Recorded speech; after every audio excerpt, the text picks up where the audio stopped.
أعوذ بالله من الشيطان الرجيم. بسم الله الرحمن الرحيم. سورة بقرة دویمه سپارہ آیت نمبر 168. اللہ سبحانہ وتعالی فرمائی: یا ایها الناس اے خلقو کلو خورے مما فی الارض آس چی پزمک کی دی حلالا حلال طیبا پاک سیزونا ولا تتبعوا او تاسو تابداری مکوی خطوات الشیطان د شیطان د قدمونو یعنی دا خبره ماوره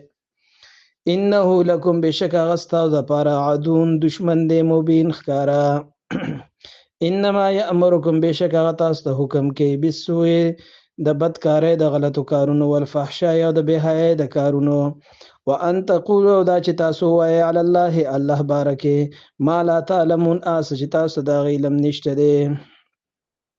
واذا قيل لهم او هر کله چې دوی ته ویل شي اتبعوا تاسو تابعداري وکړئ ما انزل الله دا حکمونه چې کوم الله نازل کړی دی قالو دی وایي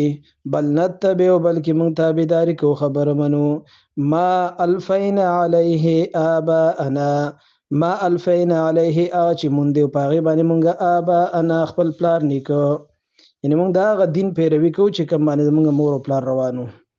اولو کان آباهم اگر چې د دې پلاران نیکونه لا یعقلون شیئا نه پوهېدل پس شي باندې ولا یهتدون او نو دی لار صحیح موندون کې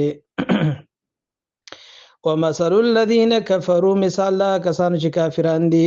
کمثل الذي پشان د مثال دا هغه سړي دی ينعقو چې आवाज کوي بما هغه ستا لا يسمو چې ناوري الا دعاء مگر بلنا ونداء او چغه سمون دی کان دی بکمون ګنګیان دی عمین وړاند دی فهم لا یاقلون دی نه پوهیږي یعنی دوی چې د کوم معبودانو عبادت کوي نه هغوی په نه اورېدل کوي نه سلیدل کوي نه په څه باندې پوهیږي هسې پړندو پسې روان دي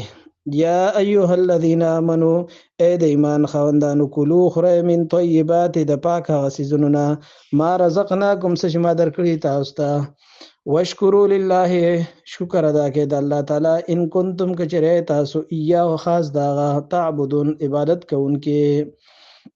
انما حرم بشکا حرام کړی دی علیکم المیت پتا سو باندې مردار سیزو کاغه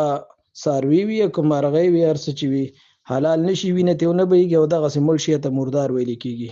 ودم بيدن کی وینا ولحم الخنزير او غخ د خنزیر وما او اغسیزو او هل به چې پاغي باندې نوم غستلی شي وی لغیر الله د الله نه علاوه د بل چانو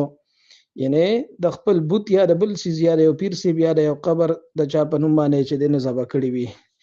غیر الله په نوم باندې نه اغه سیز مخړل حرام دي